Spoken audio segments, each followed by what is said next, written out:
This is what it sounds like when dubbing goes wrong.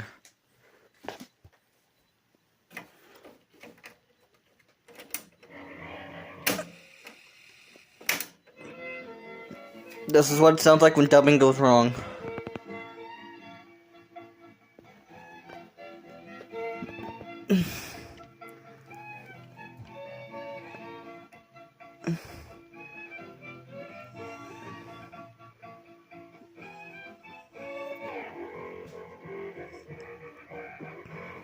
This is what dubbing sounds like when it goes wrong.